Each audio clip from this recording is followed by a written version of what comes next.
ఉంటే కృతజ్ఞతాస్తుతులు చెల్లిస్తే దేవుడు ఏం చేస్తాడంటే అంతకంతకు వర్ధిల్ల చేస్తాడు. మనందరికీ తెలుసు, మేలు పొంది మరిచిపోయిన వారి ఎడల మనిషి ఎలాగుంటాడు, మేలు చేసి మేలు పొంది దాని కృతజ్ఞత కలిగిన వారు ఎలాగుంటారో మనం అర్థం చేసుకోవాలి. మనిషి ద్వారా మేలు పొందినమా జీవితంలో మర్చిపోవద్దు. దేవుని మేలు మర్చిపోతలేమంటే అర్థం ఏంటంటే మనిషి చేసిన మేలు మర్చిపోకపోవడమే దాని గుర్తు కనిపించేది.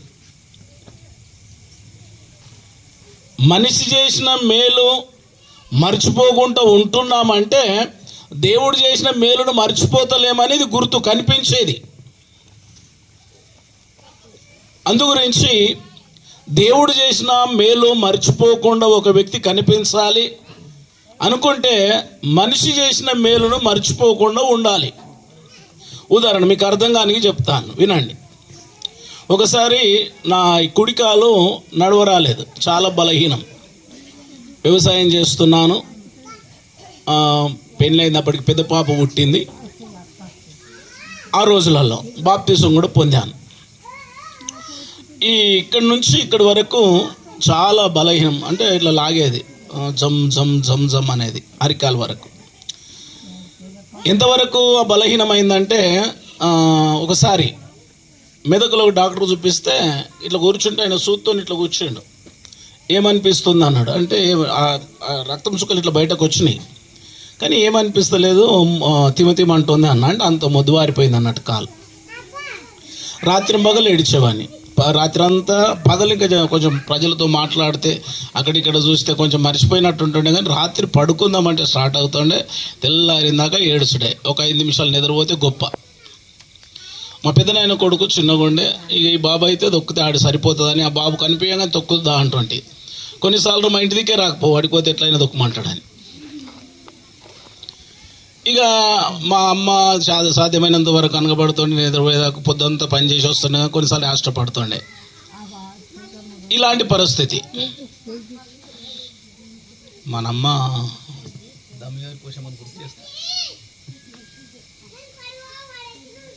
మా ఊరమ్మని గుర్తు చేస్తున్నాం మనం, ఎట్టి స్తోత్రం చెల్లిద్దాం. అలా మన్మరాళ్ళతో గట్టినే మాట్లాడతా సేమ్. ఏందో తీసుకు ఆమె బాగా తీరువాడి, మా పాపని ఎక్కడ నప్పచెప్పమంటున్నట్టు నలుగురు లాస్ అవుతారు అన్నట్టు. Praise the lord. హల్లెలూయా. వాడక తన కాలమందు ఫలమిచ్చు చెట్టు వలె ఉంటామన్నట్లు. అందు గురించే మనం శ్రద్ధగా విందాం. సరేనమ్మా, వినండి. ఇక మీ మన్మరాలు దూరం పోయింది, మంచిగా వినండి. ఇప్పుడు ఎట్టి స్తోత్రం చెల్లిద్దాం. సరే, ఈ కాలు నొప్పితో బాధపడుతున్నప్పుడు ఇక ఎక్కడ కూడా తగ్గడం లేదు. ఇంచుమించు సంవత్సరం అయింది, ట్యాబ్లెట్లు అవుతున్నాయి, సూదులు అవుతున్నాయి, తగ్గడం లేదు. రోజుకింత బలహీనం అవుతుంది, కుంటుకుంటూ నడుస్తున్నాను. ఇక నాకు కూడా ఆశ ఏంటంటే ఇక జీవితాంతం ఇట్లనే నడిచేటట్టున్నా, ఇట్లా కుంటుకుంటూ నడుస్తారు కదా నేముకుంటా, ఇక నా బ్రతకంతే ఉన్నట్లుంది అనుకున్నా. కానీ ఒక సంతోషం, ముఖములకి వెళ్ళి సంతోషం పోతలేదు. ఎందుకు పోతలేదంటే బాప్తిసం పొందిన కనుక, చనిపోతే పరలోకం పోదామనే సంతోషం ఉంది లోపల. ఆ ఒక సంతోషం ఉంది అన్నాడు. కాలు బలహీనమే ఉంది, అనారోగ్యంతోనే ఉన్నాను, కుంటుకుంటూ నడుస్తున్నాను. ముఖములో కళ్ళెందుకు నవ్వెందుకు పోతలేదంటే అయితే ఏమో చనిపోతే పరలోకం పోతాను, ఆ సంతోషము ఆ ముఖములో అలాగే చూపిస్తుంది. వినండి. అయితే మా పెద్దనాయన కొడుకు అంటే కృతజ్ఞత, మనుషులు చేసిన దానికి కృతజ్ఞత కలిగి ఎట్లున్నానో దాని కొరకు చెప్తున్నాను. మనుషులు మర్చిపోతే ఆటోమేటిక్గా దేవుని మర్చిపోతాం, ఏం డౌట్ లేదు. దేవుడు ప్రభువే అన్నాడు. ఏమన్నాడంటే, నీ ఎదుట ఉన్న మనిషికే నువ్వు కరెక్ట్ లేనప్పుడు, నీ ఎదుట కనిపిస్తున్న మనిషికే నువ్వు కరెక్ట్ లేనప్పుడు కనిపించని నాకు ఏడ కరెక్ట్ ఉన్నావు అన్నాడు ఆయన. దేవుని కరెక్ట్గా ఉన్నామనేది గుర్తు ఏంటంటే మన ముందున్న వారి ఎదుట కరెక్ట్ ఉండడమే. ఇది గుర్తు అన్నట్టు, ముందు గుర్తు. ఇప్పుడు ప్రభు పెళ్లి కుమారునికి వస్తే పెళ్లి చేసుకుంటాడు అంటే ఈ పెళ్లిలో ఇది ఆ పెళ్లికి గుర్తు అంటాం చూడండి, అట్లా. వినండి, నేను ఎక్కువసేపు చెప్పాను, త్వరగా ముగిస్తాను. వర్షం పడుతుందేమని యేసుకుమార్ దగడు ఉన్నాడు, కానీ సామేలు ఇంటలేడు అనేది ఒక లోపల కొడతా ఉన్నది. కాడిపల్లికి పోయాడు. ఏం తినమండి అయ్యగారి పేరు ఏదేమైనా అమ్మగారు వస్తుంది. రైట్ గట్టి స్తోత్రం చెల్లిద్దాం. హల్లెలూయా. సరే వినండి. ఇక ఇప్పుడు ఎక్కడ బాధలు బాగా కాకపోతే మా అన్న పెద్దనాయన కొడుకు ఆయన వచ్చేయమన్నాడంటే, అరే నువ్వు ఇట్లా పని చేసుకుంటా ఇట్లా నొప్పితో ఉంటే బాగలేదు, ఒక 8 రోజులు మా ఇంటికైనా ఉండదు దాన్ని తీసుకుపోయాడు మెదక్. పెద్ద చర్చిలో పని చేస్తుండే, ఆ చర్చి వెనక ఇల్లు ఉన్నది. నీకు దేవుని మీద ఇష్టం ఉంది కదా, ప్రార్థన మెదకులో చాలామంది అయ్యగాళ్ళు ఉంటారు, అమ్మగాళ్ళు ఉంటారు, ప్రార్థన చేపిస్తే పానే ఉందిపా అని తీసుకొని పోయి అక్కడనే ఉన్నా. కరెక్ట్ 15 రోజులు ఉన్నా, 2 వారాలు ఉన్నా. ఇల్లు నిడిచిపెట్టి 15 రోజులు అంటే అదే ఫస్ట్ టైం. నేను 15 రోజులు ఉన్నా. తిన్నప్పుడల్లా గుర్తుకొస్తుంది ఇది ఎట్లా తీర్పాలి అని. తిననైతే తింటున్నా కానీ ఎట్లా తీర్పాలి, ఏ రకంగా తీర్పాలని. 15 రోజులు ఉన్న ఆలోచన అలాగ అన్నీ అలాగే, మనది ఏం లేదు, ఓన్లీ డ్రెస్సులు కూడా పోయినా అంతే. 15 రోజులు కూర్చొని తింటున్నా, ఎట్లనన్నా చేసి ఇలా రుణం తీర్చాలని బాగా ఆలోచన కలిగి ఉన్నా. దేవుని దయ వలన ఒక అమ్మగారి దగ్గరికి ప్రార్థన పోతే కొబ్బరి ఉండబో ప్రార్థన చేసి ఇచ్చింది. ప్రతి శుక్రవారం ఉపవాస ప్రార్థన అవుతుంది అమ్మ దగ్గర. ఇప్పుడు ఉందో నిద్రించిందో తెలియదు. అప్పుడు ప్రార్థనని పెట్టుకొని పండుకుంటే దేవుడు సంపూర్ణ ఆరోగ్యం ఇచ్చాడు. ఆ నొప్పి తగ్గిపోయింది. ఇంటికి వచ్చినాను. వ్యవసాయం చేసేది కనుక మన ఎడ్లు ఉన్నాయి, బండి ఉంది, నాగన్లు ఉన్నాయి. పెద్దన్నలతో ఎడ్లు లేవు, నాగలేదు, బటాయికి ఇస్తారు. అప్పుడు నేను అనుకున్నా, మా పొలం 2 సంతానములే కనుక ఒకటే జాగలు ఉంటుంది, 30 గుంటల పొలం. అప్పుడు అనుకున్నా, నేను 15 రోజులతో తినొచ్చిన కనుక 30 గుంటల పొలం ఉట్టిన దున్నిస్తాను అనుకున్నా. వచ్చిన బీడిసార్లు 30 గుంటలు అంటే రోజు 10 గుంటలు దున్నినా 3 రోజులు దున్నాలి. ఎడ్లు నాగలి నేను. మరజాలు దున్నాలంటే మళ్ళీ 3 రోజులు, దున్ని రొప్పాలంటే మళ్ళీ 3 రోజులు, నాటేయాలంటే 2 రోజులు. గిన్నిసార్లు గిన్నె రొప్పి నేను పైసలు తీసుకోమంటే తీసుకోను అని ఉట్టిగా నేను 30 గుంటల పొలం దున్ని నాటేసి ఇచ్చిన. అప్పుడు సంతోషం అయింది. అమ్మో నా రుణం తీరిపోయింది అనుకున్నా. ఆ తర్వాత ఏం జరిగిందో తెలుసా? ఆ 30 గుంటలు ఇంటి దగ్గర ఉన్న మొత్తం నువ్వే చేయాలి, ఓలకి. ఇక ఏం నాకు కాదంటే లే నువ్వే చేయాలి. సరే అని పల్లికాయ వేసినాం ఇంటి దగ్గర. పల్లికాయలో గిన్ని పైసలు మిగిలిన ఆయన ఇవ్వబోతే మా పాస్పేట గింత, ఊరియా గింత, మందు గింత, అవన్నీ ఏం చెప్పక తమ్మి నాకు 1000 రూపాయలు మిగిలినాయి అంటే నాకు తక్కువ పడ్డాయంటే నీకు ఇస్తా. ఈ లెక్క లేదు, ఏం లేదు. అయితే స్తోత్రం చెప్పండి. ఒక్కరోజు లెక్క అడగలేదు. నేను దాని లెక్క ఆ లెక్క నాకు చెప్పకిగా, మిగిలితే నాకి, తక్కువ పడ్డాయంటే నీకు ఇస్తా. చివరికి నేను బైబుల్ ట్రైనింగ్ పోయేదాకా పొలం ఇంకోళ్ళు దున్నేదే లేదు, ఇంకోళ్ళకి ఇచ్చేదే లేదు. అయితే స్తోత్రం చెప్పండి. అంటే మీకు ఎందుకు చెప్పానంటే, నేను 15 రోజులు వాళ్ళతో తిన్నా కనుక 30 గుంటల పొలం బీడిసాల నుంచి నాటు వరకు దున్ని నాటేసి ఇచ్చాను మొత్తం. మెదక్కెళ్ళి వచ్చిందంటే ఎంత పని ఉన్న ఇడిచిపెట్టాడు పోయింటుండే అంతే. తన దగ్గర పోయేదాకా అలా ఉండి పోయినాకనే మళ్ళీ వచ్చి పని చేసుకుంటుంటే. అంటే నాకు ఇప్పుడు అర్థమవుతుంది, ఇది మేలుకు కృతజ్ఞతగా అనిపించింది అన్నట్టు. గట్టి స్తోత్రం చెల్లిద్దాం. ఆయన ద్వారా మనం మేలు పొందాము కనుక కృతజ్ఞత కలిగి ఉండడం అని. అంటే మనుషుల ద్వారా మేలు పొందినప్పుడు మనుషుల దగ్గర కృతజ్ఞత కలిగి ఉంటే మేలు అని రాత్రి దేవుడు మాట్లాడుతూ ఉన్నాడు. నీకు మేలు చేసిన మనిషిని నువ్వు ఎప్పుడు మర్చిపోకూడదు. నీకు అందరికంటే ఎక్కువ మేలు చేసేది నీ తల్లిదండ్రులే. ఈ వాళ్ళని మించిన మేలు వాళ్ళు చేయరు, గుర్తుపెట్టుకోండి. ఇప్పుడు పిల్లలకు సరిదై సీముడు వస్తుంది అనుకో, పక్కోళ్ళందరూ పండులాగున్నా సరే పిల్లగాడు ఓ పండే బుజులు ఉన్నాడే, అబ్బో ముద్ద వస్తుందని ముద్ద వేసినా సరే సీముడు వచ్చినప్పుడు మాత్రం వాళ్ళమ్మకే చెప్తారు, అమ్మ సీముడు వస్తుంది తుడు అంటారు. ఈ ముద్దు లబ్బరి చెండన్నులో తుడవరు. గుర్తుపెట్టుకోండి. అంటే దీన్ని మీకేమర్థం అవుతుంది? ఇప్పుడు మేలు చేసిన వాళ్ళని మర్చిపోవద్దంటే మీకేమర్థమైంది చెప్పండి. ఏమర్థం కాలేదా? ఏమర్థమైంది చెప్పు. మీకు అర్థమైంది చెప్పండి. ఓళ్ళని మర్చిపోవద్దని చెప్తున్నా. అమ్మ నాయనను గట్టిగా సఫర్ కొట్టు. ఇక వాళ్ళకంటే ఎక్కువ మిమ్మల్ని నిన్ను ప్రేమించిన వాళ్ళు మాత్రం నేను ఇంతకుముందు చెప్పినట్టు ప్రేమిస్తారు. మంచిగా ఉంటే వాళ్ళ అమ్మ నాయన మంచిగా స్నానం చేయించి కొత్త బట్టలు వేసి పౌడరు వేసినాక షెండే లబ్బర్ షెండే అని ఎగిరేస్తారు వాళ్ళు అంతే. ఇప్పుడు నేను చెప్పింది వచ్చినప్పుడు మాత్రం మెల్లగా అమ్మ దగ్గరికి పంపిస్తారు. అంటే ఇప్పుడు వాళ్ళు ఎక్కువ ప్రేమించినట్లు ఎగిరేసిన వాళ్ళ, దుంకించిన వాళ్ళ, తుడిచిన వాళ్ళ. కనుక గమనించండి. దేవుడు మాట్లాడుతున్న ఆయనే అన్నాడు. ఏమన్నాడంటే, నువ్వు దీర్ఘాయుష్మంతుడు వగినట్లు నీ తల్లిని నీ తండ్రిని సన్మానించు అన్నాడు. నేను ఒక మాట చెప్తాను, దేవుని మాట విన్నోళ్ళు, తల్లిదండ్రి మాట విన్నోళ్ళు ఎప్పుడు చెడిపోరు. దేవుని మాట వినోళ్ళు, తల్లిదండ్రి మాట వినోళ్ళు దానికి అపోజిట్ ఎప్పుడు బాగుపడరు. అంటే ఇప్పుడు దేవుణ్ణి ప్రేమిస్తున్నాము అనే దానికి గుర్తు ఏంటి? ఇప్పుడు తల్లిదండ్రిని ప్రేమించడం అంతే, గదే గుర్తు. మరి అక్కడ దాని గుర్తు ఇది అన్నట్లు అర్థమైందా? స్నేహితుడు మేలు చేస్తే కూడా మర్చిపోవద్దు. స్నేహితులు మేలు చేస్తే ఎప్పుడు మర్చిపోకూడదు. మన బంధువులు మేలు చేసినా మర్చిపోకూడదు. చాలామంది బంధువులు మేలు చేసిన మేలు మర్చిపోకుండా కాకుండా మాటని బంద్ చేస్తారు. మేలు మర్చిపోతారు. రెండోది చూడండి, దేవుడు ఎంత గొప్పగా చెప్తున్నా మనతో. ఏమంటున్నాడంటే, భక్తుడు ఏమంటున్నాడంటే, నా ప్రాణమా, నా అంతరంగమునున్న సమస్తమా ఆయన చేసిన మేళ్ళల్లో దేనిని మరవకు. అంటే నాకు అర్థమైంది ఏంటంటే, మనము దీన స్థితిలో ఉన్నాం అనుకోండి, ఇతరులు మంచి స్థితిలో ఉన్నారు అనుకోండి, వాళ్ళ మనము 9-10 లాభం అయితే కనీసం మనం 1-4 చేయడం చాలా మంచిది. మనతోనే అయింది. అర్థమైందా? ఇప్పుడు యేసు కుమార్ సాక్ష్యం చెప్పాడు, 16,000 పంపిండు, ఇవి పంపిండు, అవి పంపిండు అని. అవన్నీ జమ చేసుకొచ్చి ₹1 లెక్క తప్పకుండా ఆయనకు నడచి ఇచ్చాడు. మళ్ళా ఎప్పుడో ఇచ్చిన అవి అన్నీ కలిపి, అయ్యో ఈ 100 గీయాలటి, ఇక 150 గాయాలటి, ఇక 300 గీయాలి, ఈ 1600, ఈ 10,000 ఇక్కడి అని అక్కడి నేను మర్చిపోయినాయి, గుర్తున్నాయి అన్నీ తీసుకొచ్చి వాళ్ళు వచ్చారు. ఒకరిని వచ్చినా మీరు కూడా వచ్చారు.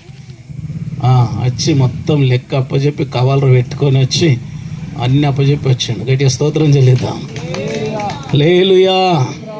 కనుక గమనిద్దాం, దేవుడు చేసిన మేలును ఎప్పుడు మర్చిపోకూడదు. ఇంకో మాట చెప్తాను, దేవుడు చేసిన మేలును మర్చిపోకపోతే అంతకంతకు వర్ధిల్ల చేస్తాడని ఎట్లా చెప్పగలుగుతున్నానంటే, సమూయేలు గ్రంథంలో అన్న దేవుని సన్నిధికి వచ్చి దైవజనుని దగ్గర నిలబడి, అయ్యా ఇక నేను పోయిన సంవత్సరం ప్రార్థన చేసిన స్త్రీని నేనే, నా ప్రార్థన దేవుడు విన్నాడు, నువ్వు కూడా వింటాడని చెప్పినావు, ఈ కొడుకుని ఇచ్చిండు, ఇగో కొడుకును దేవునికి ఇస్తాను మొక్కుకున్న కొడుకుని ఇస్తున్నా, ఇగో పిండిని ఇస్తున్నా, ఇగో కోడలు ఇస్తున్నా, అన్ని బలుల కొరకు అన్ని తెచ్చినానయ్యా అని చెప్పి ఇచ్చి వెళ్ళిన తర్వాత కృతజ్ఞత, ఆమె అక్కడ ఏం కనిపిస్తుంది మనకు? కృతజ్ఞత కలిగి ఉన్నది అని అర్థమవుతుంది అక్కడ. మనం అంటే అవసరం ఉన్నప్పుడేమో మొక్కుకుంది, అవసరం తీరినాకనేమో చెల్లించింది. ఇది కృతజ్ఞత. Praise the lord. కృతజ్ఞత లేనివారుగా ఉండొద్దు. ఏమండాలో చెప్పండి? అందుకు కూడిక పేరు ఏం పేరు చెప్పండి? కృతజ్ఞత కూడిక. మానవులు చేసిన మేలును మర్చిపోవద్దు, మనుషులు చేసిన మేలును మర్చిపోవద్దు, దేవుడు చేసిన మేలును మర్చిపోవద్దు. గుర్తుపెట్టుకోండి మంచిగా. సహజంగా దేవుడు దగ్గర లేడు కనుక నేను దేవుని ప్రేమిస్తున్నానే అనుకుంటాం. ఎప్పుడైతే మనిషిని మర్చిపోతున్నామో ఇక దేవుని మర్చిపోయినట్లే. అందుగురించి దేవుడు ఇంకో మాట అంటాడు, నువ్వు ప్రార్థన చేయనప్పుడు నీకెవరితోనైతే సమాధానం లేనట్టుగా అనిపిస్తుందో దగ్గర ఉంటేనేమో అప్పుడే సమాధానపడు, లేకపోతే మొదటిగా ప్రార్థనలో సమాధాన పడిన తర్వాతనే నాకు ప్రార్థన చెయ్యు అంటాడు. అంటే అర్థం ఏంటి? నువ్వు మనిషితో సమాధాన పడితేనే నాతో సమాధాన పడ్డట్టు అని గుర్తు. నీ ఎదుటున్న మనిషితో నువ్వు సమాధాన పడకుండా నాతో సమాధాన పడుతున్నాను అనుకుంటే నీది భ్రమ అంటాడు దేవుడు. నాతోనే నేను దేవునితో సమాధానంగానే ఉన్నాను అనుకుంటా నీ ఎదుటున్న మనిషితో సమాధానంగా లేకపోతే నువ్వు చేసే భక్తి కాదు, అది భ్రమ అంటాడు ప్రభు. నువ్వు ముందుగా అక్కడ అజ్జేయి, నువ్వు ఆ వ్యక్తితో సమాధాన పడు, తర్వాత నాకు ప్రార్థన చేయి అంటాడు. అందుగురించి మనుషులు చేసిన మేలును మర్చిపోవద్దు, దేవుడు చేసిన మేలును మర్చిపోవద్దు. లోకస్తులైతేనేమో మనిషి చేసిన మేలునే మర్చిపోకుండా మనిషికే మేలు చేస్తారు. ఎందుకంటే దేవుని గురించి తెలియదు కనుక. మనకు దేవుని గురించి తెలుసు కనుక, ఈ లోకం గురించి తెలుసు, పరలోకం గురించి తెలుసు కనుక ఇక్కడ వీరితో సమాధాన పడాలి, అక్కడ దేవునితో సమాధాన పడాలి. ఇక్కడ వీరు చేసిన మేలు మర్చిపోవద్దు, దేవుడు చేసిన మేలు కూడా మర్చిపోవద్దు. Praise the lord. హల్లెలూయా. మర్చిపోయాడు అలవాటు కావద్దు. మర్చిపోయాడు అలవాటు అయితే చాలా కష్టం. ఏదైనా మర్చిపోతాం మళ్ళా. సరే, మనం ముందుకెళ్దాం. ఈ భక్తుడు అలాగన ప్రభు పాదాల దగ్గర తన ప్రాణాన్ని చెప్పుకుంటున్నాడు. నా ప్రాణమా, ఆయన చేసిన మేళల్లో దేనిని మరువకు అన్నాడు. ఇప్పుడు నేను చెప్పాను, నా జీవితంలో జరిగింది అది నాకు ఒక రకంగా సంతోషం. ఎందుకంటే నేను 15 రోజులతో భోజనం చేసినందుకు ఒక మంచి పని చేసిన అనే ఒక సంతోషం. అందుగురించి అంటాడు, నీవు చేసిన భక్తి నీకు ధైర్యము పుట్టించదా అంటాడు. ఇదే అన్నట్లు మనం చేసే భక్తి, మనం చేసే పని, మనం చేసే ప్రార్థన, మనం చేసే క్రియలు మనకేం పుట్టిస్తాయి అంటే ధైర్యాన్ని పుట్టిస్తాయి.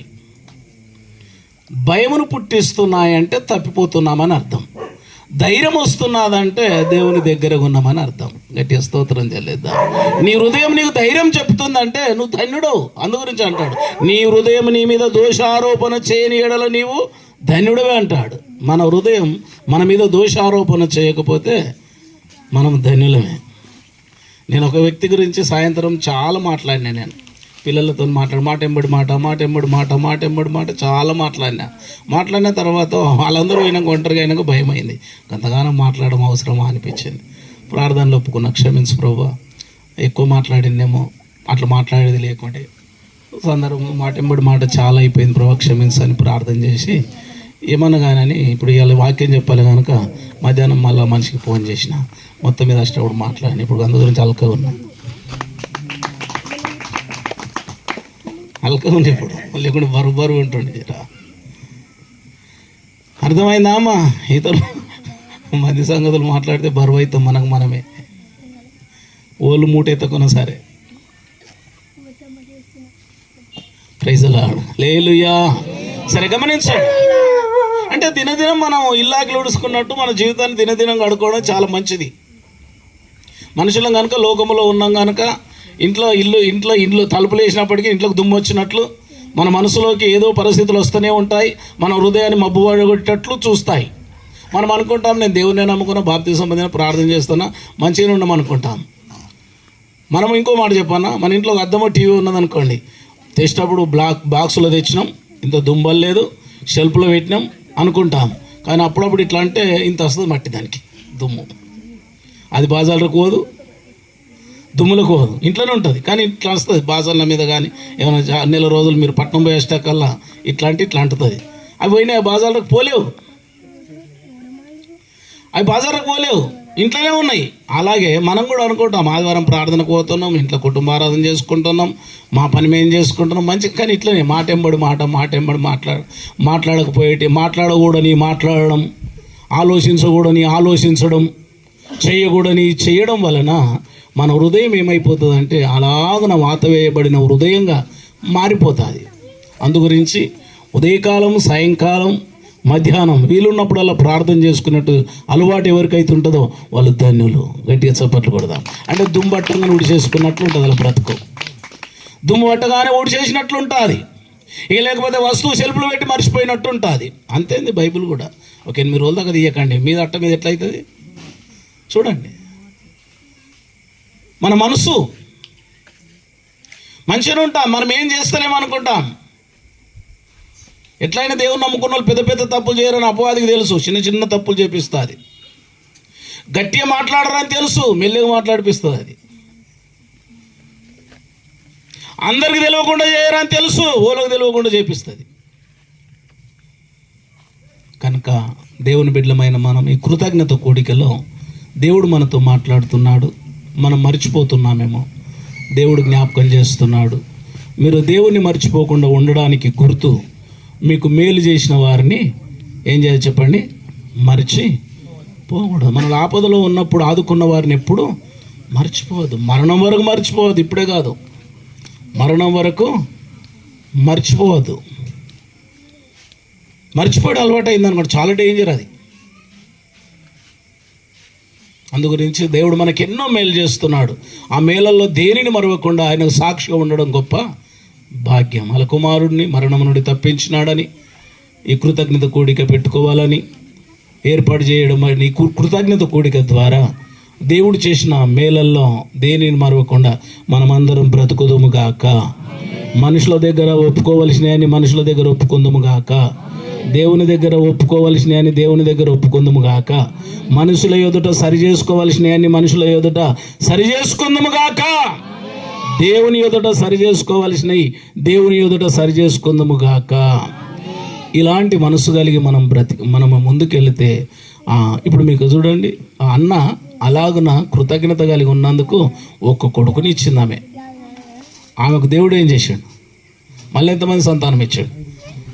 ఎన్నంతలు ఇచ్చినట్టు? ఎన్నంతలు ఇచ్చాడు? 5 అంతలు ఇచ్చాడు. చూశారా? కృతజ్ఞత కలిగి ఉంటే ఎంత ఆశీర్వాదమో. దేవుడు చేసిన మేలుని ఎప్పుడు మర్చిపోవద్దు. ప్రభువా, కాలం అయ్యేటట్లేదనైనా మా పక్క వాళ్ళందరూ నాటేసుకున్నాయినా వర్షమన్న కురిపించు ప్రభు, వర్షమన్న కురిపించినైనా. అయ్యా కురిపించు, నువ్వు ప్రేమగలోని దయగలోని అని అనగానే శనివారం ఆనబడ్డది అనుకో, ఆదివారం ఆరాధన కొట్టి డుమ్మ కొట్టి పొలములో వివరాలు చేస్తే పంట ఎట్లా పడుతుంది అనుకో సంవత్సరం? అది కృతజ్ఞతనేనా? మరి ఇప్పుడు ఆదివారం ఆరాధన చేసి సోమవారం మూలు ఇవ్వకముందు అంబటికాయలని 2 పని చేస్తారు చూడండి, అది కృతజ్ఞత. ఆదివారం ఆరాధనకు దుమ్మగొట్టి పొలములో వివరాలు చేసి సోమవారం అలసిపోయినా అని కవిడిపల్లికి పోతే ఎట్లుంటుంది అనుకో ఆశీర్వాదం? మీకు తెలుసో తెలియదు, ఆదివారం దుమ్మగొట్టే వాళ్ళందరూ సోమవారం మంగళవారము ఇంటికాడనే ఉంటారు. అది ఉండిపిస్తాడు దేవుడు, అది అంతే. ఆదివారం డుమ్మ కొట్టకుండా ఉండేటోళ్ళు 6 రోజులు ఒక్కరోజు కూడా ఇంటికాడ ఉంచాడు దేవుడు. మీరు చేసి చూడండి. నేనైతే వ్యవసాయంలోకి వెళ్ళి వచ్చాను కనుక నేను అనుభవించి చెప్తున్నాను, ఏదో కథ చెప్తలేను. దేవుని పని నిర్లక్ష్యం చేసినప్పుడు మన పని అంతా నిర్లక్ష్యమే ఉంటుంది, ఏం డౌట్ లేదు. దేవుని పని ఎవరైతే ఆసక్తి కలిగి చేస్తారో అప్పుడు వాళ్ళ పనులన్నీ అద్భుతంగా జరిగిపోతాయి. దానికి అన్ననే సాదృశ్యం. ఆమె కృతజ్ఞత కలిగి కొడుకును దేవునికి ఇస్తే ఆమెకు మళ్ళా దేవుడు 5 సంతానాన్ని అనుగ్రహించాడు. దేవుడు అన్యాయస్తుడు కాదు. దేవుడు ఎప్పుడు ఉంచుకోడు, అది గుర్తుపెట్టుకోండి. ఆయన దీవించడానికి సిద్ధంగానే ఉన్నాడు, మన ప్రార్థన వినడానికి కూడా సిద్ధంగానే ఉన్నాడు. సరే వినండి, నేను ముఖ్యమైన ఒక 3 విషయాలు చెప్పి త్వరగా ముగిస్తాను. దేవుని పిల్లలు చేయవలసిన పని, దేవుని దగ్గరికి వస్తే లాభం ఏంటి, ఆయనకు ప్రార్థన చేస్తే లాభం ఏంటి, ఆయన మాట ఏంటి, లాభం ఏంటి? 3 విషయాలు గుర్తుపెట్టుకోండి. ఆయన రమ్మన్నప్పుడు వస్తే లాభం ఏంటి, 1. 2, ఆయనకు ప్రార్థన చేస్తే లాభం ఏంటి, 3, ఆయన మాట ఏంటే లాభం ఏంటో, ఒక 3 విషయాలు నేను మీకు జ్ఞాపకం చేస్తాను. పరిశుద్ధ గ్రంథములు మనం చూసినప్పుడు నేను నోటికి చెప్తాను, మీరు వినండి, చాలా జాగ్రత్తగా వినండి. యేసు ప్రభు ఒకరోజు కొండ మీద కూర్చున్నాడు ఈ లోకంలో ఉన్నప్పుడు. 5వ అధ్యాయంలో కొండెక్కి కూర్చున్నప్పుడు ప్రజలు జనసోమం గుంపులు ఆ కొండ దగ్గరికి వచ్చారు. ఆ కొండ మీద కూర్చున్న ప్రభు గట్టిగా బోధిస్తున్నాడు. ఆయన బోధిస్తుంటే అక్కడికి ఒక వ్యక్తి వచ్చాడు. ఎవరు? కుష్ఠరోగి వచ్చాడు. కుష్ఠరోగి వచ్చినప్పుడు కుష్ఠరోగి ఈ ప్రజల మధ్యలో ఉండేవాడు కాదు ఆ రోజులలో, ఇది అంటువ్యాధి. ఒక ఆయనకు వచ్చిందంటే ఇక అందరికి వస్తుందని ఆయన దూరంగా ఊరవతలో పాత నిబంధన కాలంలో కేక వేస్తే ఎంత దూరం కూర్చుంటాడో వినిపిస్తుందో అంత దూరం కూర్చోవాలన్నట్టు. ఇప్పుడు ఒక ఇంట్లో కుష్ఠరోగి వ్యక్తి ఉన్నాడు అనుకోండి, పిలిచి తినిపించినంత దూరంలో ఉంటాడు. ఈమె ఇంట్లో నుంచి అన్నం తీసుకుపోయేటప్పుడు, రొట్టె తీసుకుపోయేటప్పుడు, ఏదో ఒకటి తీసుకుపోయేటప్పుడు ఏమంటే కేక్ వేస్తాడు అన్నట్టు, పిలుస్తాడు. ఆ శబ్దం విని ఈ వ్యక్తి పోయి అక్కడ పెట్టేటకల్లా ఈ నడుసుడు స్టార్ట్ చేస్తే ఆయన అక్కడ నడుసుడు స్టార్ట్ చేయాలన్నట్టు, దూరం పోవాలి. ఆ ఉండే చెట్టు కింద నేను పెట్టేస్తే మళ్ళా గట్టిగా పిలిస్తే కేక్ వేస్తే నేను పోతున్నాను అర్థం. మళ్ళీ నీటితో పడితే నటుతో అంటే ఒక మనిషి కేక్ వేస్తే ఎంత దూరం వినిపిస్తుందో అంత దూరం ఉండాలి మనిషికి. అసొంటి కాలంలో ప్రభు దగ్గరికి వచ్చినప్పుడు ఈ ప్రజలందరూ చూసి కుష్ఠరోగి కానీ అందరూ ప్రభు దగ్గరికి లేచి వెళ్ళిపోతారు. వెళ్ళిపోయినప్పుడు ప్రభు ఆయన దగ్గరికి వెళ్ళి అతన్ని ముట్టి అతని కుష్ఠరోగాన్ని బాగు చేశాడు. గట్టిగా చప్పట్లు కూడా వినండి. ఇది ఆయన దగ్గరికి వస్తే జరిగే అద్భుతం. ఆయనకున్నది ఏంటి? కుష్ఠరోగం. ఇప్పుడు పోవాల్సింది ఏంటి? కుష్ఠరోగం పోవాలి. అంటే ఆయన యొద్దకు వచ్చిన ద్వారా ఉన్న కుష్ఠరోగము పూర్తిగా పోయింది, నయమైండు, ఆరోగ్యవంతునిగా అయ్యిండు. అంటే ప్రభు దగ్గరికి వస్తే లాభం ఏంటంటే అది రోగమైనా, అది బాధ అయినా, అది ఏదైనా సరే, అప్పైనా సరే, అది ఏదైనా సరే, పాపమైనా సరే, చివరికి అది ఏదైనా సరే ఆయన దగ్గరికి వస్తే అవన్నీ వెళ్ళిపోతాయి. గట్టిగా చప్పట్లు కొడతాం. ఇంకా మీకు చెప్పాలంటే సముద్ర తీరం దాటి ప్రభు గెరాసీనుల దేశంలోకి వెళ్ళినప్పుడు ఒక యవనస్తుడు ఆయన దగ్గరికి వస్తున్నాడు. ఆయన అప్పటికే 2000 సేనా దయ్యం బట్టి పీడింపబడుతున్నాడు. ఎప్పుడైతే ప్రభు దగ్గరికి వచ్చాడో ఆయనలో ఉన్న దయ్యం వెళ్ళిపోయింది. గట్టిగా చప్పట్లు కొడదాం. ఇట్లా చెప్తే ఆయన దగ్గరికి వస్తే ఏం చెప్పండి, మొదటిది రోగం పోతుంది, రెండోది దయ్యము పోతుంది. వినండి, ఆయన ఎద్దుకు వస్తే దయ్యాల చేత, చీకటి శక్తుల చేత, దురాత్మ శక్తుల చేత పీడింపబడుతున్న వారికి ఎలాంటిగా వారికైనా విడుదల. ఆ కుష్ఠరోగికి విడుదల వచ్చినట్లు ఆయన ఎదుకు వస్తే ఎలాంటి రోగమునైనా ఆయన స్వస్థపరచడానికి సమాడు. అట్లా స్వస్థపరుస్తాడా, అవుతుందా అంటే అవుతుంది. ఎక్కడ చూడండి, ఎక్కడంటే మత్తయి సువార్త 10వ అధ్యాయం 1వ వచనం చదవండి. మత్తయి సువార్త 10వ అధ్యాయం 1వ వచనం. ఆయన తన 12 మంది శిష్యులను పిలిచి అపవిత్రాత్మను వెలుగొట్టుటకును, ప్రతి విధమైన రోగమును, ప్రతి విధమైన వ్యాధిని స్వస్థపరచుటకును ఆయన ఇప్పుడు దైవజనులకు ఏం అధికారం ఉందో తెలుసా? ప్రతి విధమైన రోగమును, ప్రతి విధమైన వ్యాధిని, అపవిత్రాత్మలను, దురాత్మలను, మాంత్రిక శక్తులు అన్నిటిని ఎల్లగొట్టే అధికారం ఎవరిచ్చారు చెప్పండి? దేవుడు ఇచ్చాడు. గట్టి స్తోత్రం చెల్లిద్దాం. మరలా చెప్దాం. మీకు మాట చెప్తాను, చాలా జాగ్రత్త వినండి. ఈ అధికారము దేవుడిచ్చింది కనుక ఈ వ్యక్తిలో ఏమీ లేదు. మీకు మాట చెప్పాను, మీ కొడుకున్నాడు, కిరాణం షాప్ అయినా షేటు మీకు తెలుసు. మీరు చెప్తే ఆయన వింటాడు, ఇస్తాడు. అని వెళ్ళి ఒక 20 రూపాయల సబ్బు దేపాను నువ్వు అన్నావు. మీ కొడుకు పోయిండు, మా అమ్మనో లేకుంటే మా నాయనో సబ్బు ఇమ్మన్నాడు అంటే ఇచ్చిండు. ఇచ్చి ఈ పిల్లగాడు తెచ్చింది. ఇంకా ఈ పిల్లగాడు అనుకున్నాడు అనుకో, నేనంటే ఏమనుకున్నాను, నాకెంత మాట ఉందో తెలుసా, షేటు సబ్బు ఇవ్వమంటే ఇస్తాడు అన్నాడు అనుకోండి. ఇది నిజమేనా?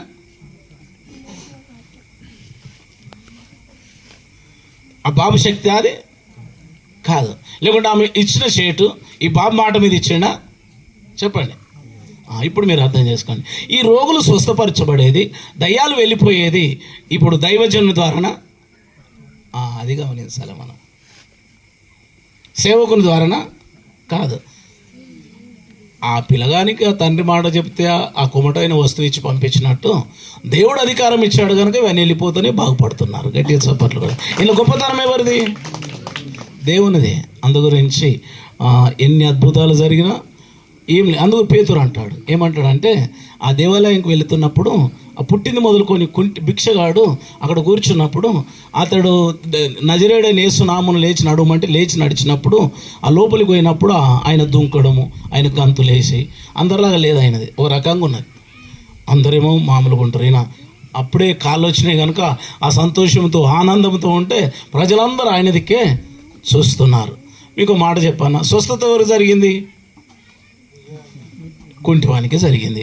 కుంటైనకు స్వస్థత జరిగితే కుంటైన ఏం చేస్తుండు? ఓలను చూస్తలే, పక్కోళ్ళను కూడా చూస్తలేడు. అద్భుతం జరిగింది నాకు. వీళ్ళందరూ ఏం చూస్తున్నారు? ఆయనను చూస్తున్నారు. ఆయన ఇట్లా సరే కొంతమంది అడుగుతున్నారు, బాబు నీకు ఎట్లా అయిందా, నువ్వు ఇప్పటివరకు భిక్షం అడిగిన ఈయననే కదా. కొంతమంది ముచ్చట్లు స్టార్ట్ చేసిండ్రు, ఇప్పటిదాకా భిక్షం అడిగిన ఆయన అని. ఇంకొంతమంది కాదు, ఆ సొంత ఆయన్నే, ఈయన పోలిక ఆయన పోలిక ఒక తీరే ఒక ఆయన అంటాడు. ఇంకో ఆయన ఇట్లా అడుకుంటూ పోతే, బాబు నువ్వు ఎవరంటే నేను ఇప్పటిదాకా భిక్షం అడుక్కున్నా, మరి ఇట్లా నడుస్తున్నావు ఇప్పుడు అంటే, అయ్యగారే పేతురే ఆయనే నన్ను లేవమనంగా లేచిన అంటే ఇప్పుడు నేను చూసి బంద్ చేశాను. అందరు వాళ్ళని చూస్తారు, పేతును చూస్తారు. పేతును చూస్తే ఆయన అంటాడు, అయ్యలారా అమ్మలారా మీరు నన్ను ఎందుకు చూస్తారు? నేనేదో నా శక్తి చేత నా భక్తి చేత ఆయనను బాగు చేసిన నన్ను చూడకండి, ఆయన లేపింది నజరేయుడైన యేసయ్య అంటాడు. గట్టిగా చప్పట్లు కొట్టండి, గట్టిగా స్తోత్రం చెప్పండి. అర్థమైందా? ప్రార్థన చేసిన మాట ద్వారా అద్భుతాలు జరిగినా అది ఎవరిది చెప్పండి? శక్తి ఎవరిది? దేవునిదే. ఇంతకుముందు చెప్పినట్టు ఆమె సబ్బు తెచ్చినా, చక్కెర తెచ్చినా, చాయ్పత్తి తెచ్చినా, మంచి నుండి డబ్బు తెచ్చినా ఆమె మాట పవర్ కాదు. అది పోయిన బాబు మాట పవర్ కాదు. ఎవరిది? వాళ్ళ అమ్మ నాయన మాట పవర్. అర్థమైందా? ఇంకో మాట చెప్పాను, ఈ పోయిన వ్యక్తి సిన్సెట్ కాడికి వెళ్ళి మర్రేస్తాలు ఇయ్యారు, గుర్తుపెట్టుకోండి. అది జరగదు. పొమ్మన్నదాకా పోవాలి, చెప్పమన్నట్టే చెప్పాలి. మళ్ళీ ఇంకో తిరుగు కూడా చెప్పొద్దు. నేను సేవకు పోయినప్పుడు ఓ పిల్లగాడు ఉండే, అలా నాయనకు జర శాత కానాడు. కాగితములు మలిసి పెడతాడు పైసలు. ఇంత పెద్ద కాగితములో ఆ లోపల పైసలు పెట్టి ఇటుకెళ్ళి మలుచుకుంటూ పోతాడు అన్నట్టుగా. అవి తీసుకుంటూ లేట్ అవుతుంది కనుక అప్పుడు ప్రార్థన చేసేటప్పుడు అయ్యగారు ప్రార్థన చేసి కానుక పెట్టాలంటే ఆ పెద్ద మనిషి కనుక కన్ను కూడా సరిగ్గా కనిపోయే కనుక, అరే ఇటు రాడా కానుక పెడుతు రాడా అయ్యగారు కంటే ఆ పిల్లగాడు మహా హుషారు. ఇదే ఛాయిస్గా మన ఆయన కవర్ ఎప్పుడు ఇయ్యడని 2-3 తీసుకొని ఒకటి కానుకేసి 2-3 జేబులు వేసుకొని పోతాడు.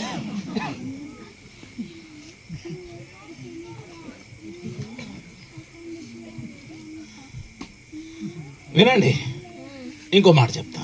సరేనయ్యా, నేను ఒక తొట్టెలకు వెళ్ళాను పడమటికి. పెద్ద మనిషి 60-70 ఏళ్ళు ఉంటుంది. ఆయన అయ్యగారు పని చేస్తాడు. వినండి అమ్మా, బుజ్జి మీరు కూడా ఈమెలా వినండి అమ్మా, సరేనా? మీ ముగ్గుట్లో అల్లరి చేసినా చూడండి, ఆమె ఎట్లుంటుందో అట్లా తినాలి. రైట్ అయితే స్తోత్రం చెప్పండి. చూడు ఆ బుజ్జి సేమ్ ఆ బుజ్జి ఎట్లా చూస్తుంది అట్లా చూడాలి. Praise the lord. రైట్,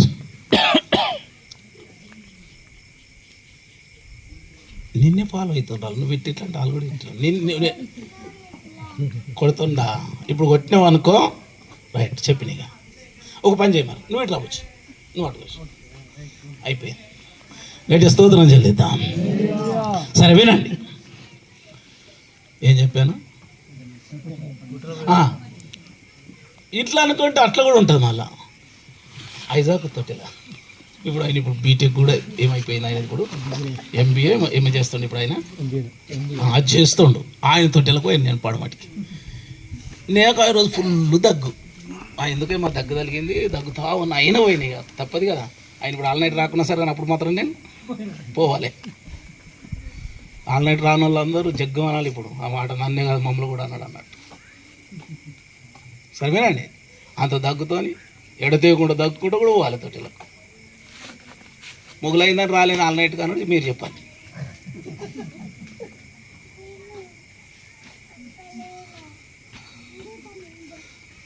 అందు గురించి కష్టపడుకుంటూ పోయిన వాళ్ళకేమో కొత్త కాళ్ళు వస్తాయి, మొగులైందని ఇంటికి ఉన్న వాళ్ళకేమో సెకండ్ హ్యాండ్ బండి కొనుక్కోవాల్సి వస్తుంది. గుర్తుపెట్టుకోండి. ఎటు స్తోత్రం చెల్లిద్దాం. సరే, వారి క్రియల చొప్పున ప్రతి వానికి జీతం ఇస్తారు. అయితే ఆ పెద్ద మనిషి మన లెక్క కాదు. ఇప్పుడు తొట్టెలు అయిన కాగానే అయ్యగారు తొట్టెన్న పెడతాడు, పేరు అయిపోతుంది అంతే. ఆడ అట్లా కాదు. అయ్యగారు ఈయనే ఉంటాడు. మన పెళ్ళిళ్ళు అప్పుడు కట్నాలు చదువుతారు పెద్ద మేతలు. ఫలాని పద్మరావయ్య 2 రూపాయలు ఇచ్చిండు హోయ్ అనాలే. ఫలానయ్య సైమనయ్య 5 రూపాయలు ఒకటి ఇచ్చిండు ఓయ్ అని కట్నాలు చదివారు. ఇప్పుడే అన్నదానం వాడు ఇస్తారు, పేరు రాపించుకొని పోతారు. అవి పేర్లు రాసులు లేవు కానీ ఓయ్ అన్నారు. ఇప్పుడు ఈ అయ్యగారిది పని అన్నట్టు. పాపము అమ్మ చెప్పు, ఆ పిల్లగానికి అయ్యా తొట్టెల్లో ఉన్న పిల్లగానికి 2 రూపాయలు ఇచ్చిందా? 2 రూపాయలు. ఫలాని మీ పేరమ్మా? ఫలాని సత్యమ్మ, ఇక 2 రూపాయలు. అయితే అని వాళ్ళ ఇంట్లో అడవులు కూర్చుంటే ఇట్లా ఇస్తాడు. 5 రూపాయలు 2 రూపాయలు వేస్తేనే వాళ్ళకి ఇస్తాడు. 20 రూపాయలు 50 రూపాయలు వేస్తే జేబులో పెట్టుకుంటాడు. అయ్యగారు తప్పుడు ఎందుకు అందరు లెక్క అడిగేటాడే దేవుడు. ఆ పెద్ద మనిషి చూసి నాకు మస్తు బాధ అయింది. ఈ డైరెక్ట్ పిల్లగానికి ఇయ్యరాలు, అయ్యగారికి ఇస్తారు అన్నట్టు. నమ్మకస్తులు అయ్యగారు. అర్థమైందా? ఈ 2 రూపాయలు 5 రూపాయలు వచ్చినప్పుడేమో ఆ పిల్ల తల్లి అడ కూర్చుంటే పిల్ల తల్లికి అమ్మ మీ పేరు చదువుతుంది. ఇక 20 రూపాయలు ఒకటి ఇచ్చినప్పుడు మాత్రం చెప్పండి. ఇంకోటి విశ్వాసాల గురించి ఏం చెప్పాను ఇంతకుముందు? అదే ఏదో చెప్పినా, మీది కూడా ఒక తప్పు చెప్పిన కదా, మర్చిపోయారు కదా. అరే మీరు చెప్పినాక నాయగాలరా చెప్పిన, మీరు పొరపాటు చెప్పినాక నాయగాల పొరపాటు.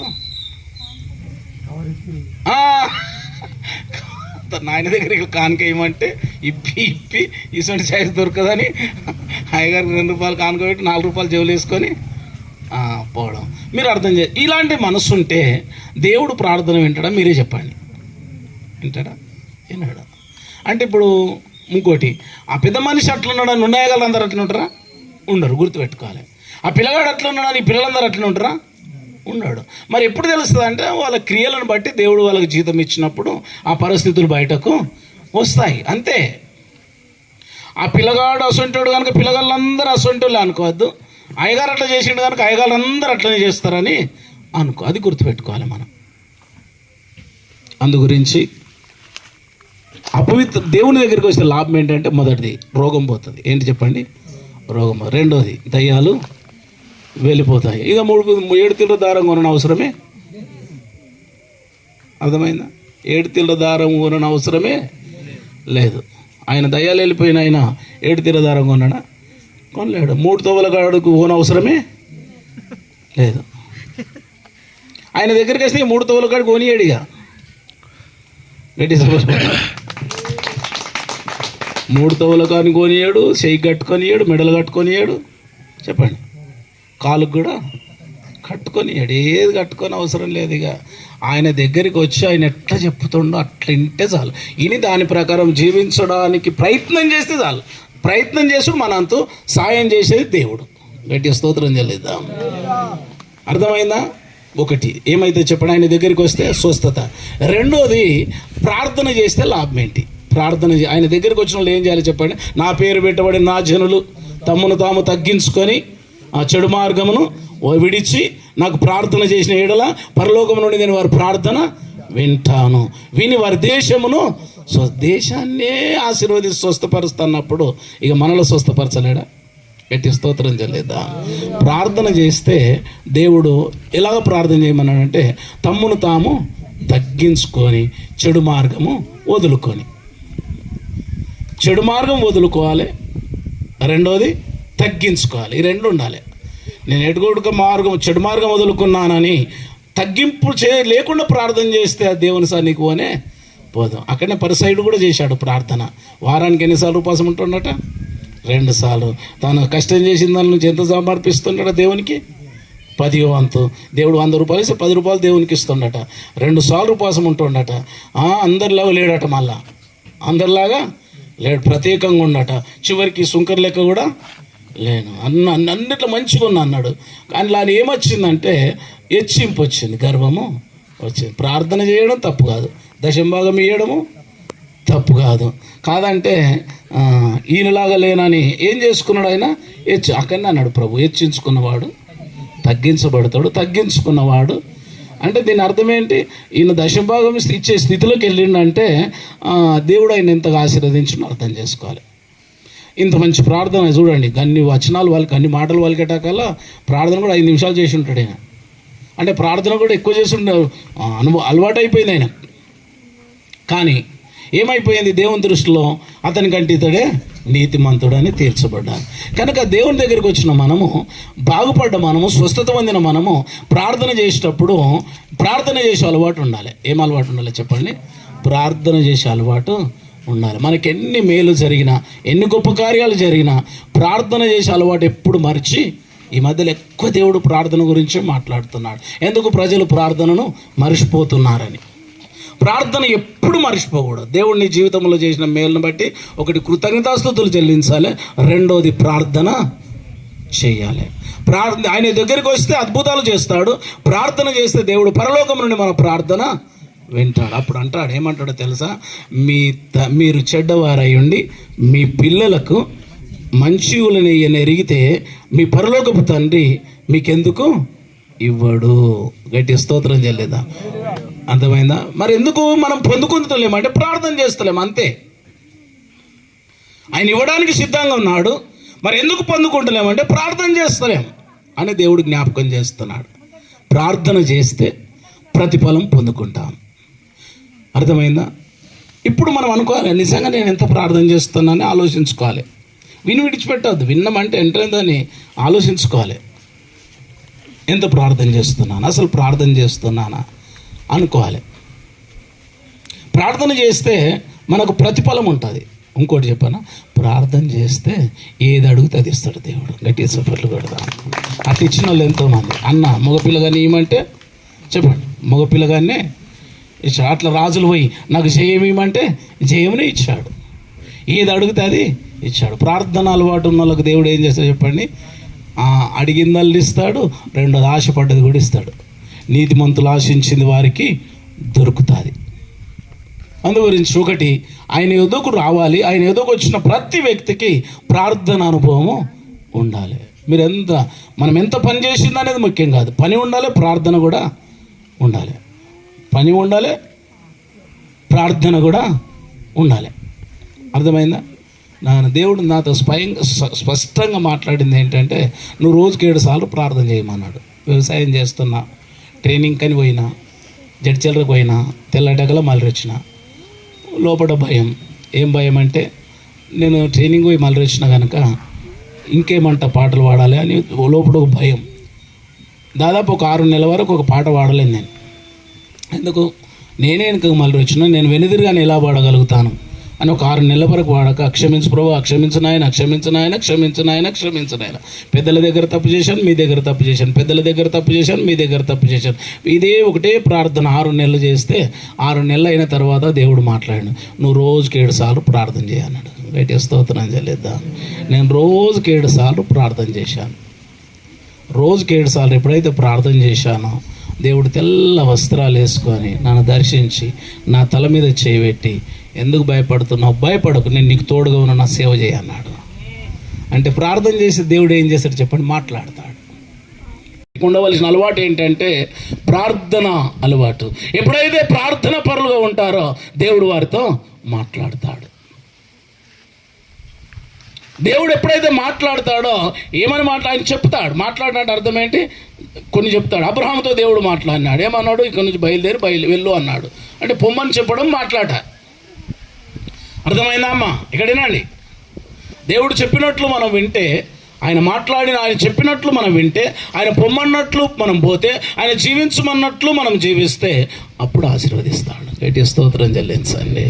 అప్పుడు యాకోబును ఆశీర్వదించే ముందు ఏమన్నాడు? నీ పేరేంటో చెప్పు అన్నాడు. ఆయన రాత్రి అంతా ప్రార్థన చేశాడు. ప్రార్థన చేసి దేవుడు ఏం చేశాడు? ఆయనను దర్శించాడు. మాట్లాడుతూ తెల్లవారుతున్నది, నన్ను పోనీవు, నేను పోనీయను, నన్ను ఆశీర్వదించే వరకు పోనీ అంటే, నీ పేరేం పేరు చెప్పు అన్నాడు. అడిగినప్పుడు ఆయన యథార్థంగా నా పేరు యాకోబు అన్నాడు. తర్వాత ఆశీర్వదించాడు. నువ్వు మనుషులతోనూ దేవునితో పోరాడి గెలిచావు కనుక నీ పేరు ఇక మీదట యాకోబు అనబడదు, ఇశ్రాయేల్ అన్నాడు. అర్థమైందా? ప్రార్థనతో ఏం చేశాడు? ప్రార్థన చేస్తుంటే దేవుడు ఏం చేసి మాట్లాడాడు. ఏమని మాట్లాడి? నీ పేరేంటో చెప్పు అన్నాడు.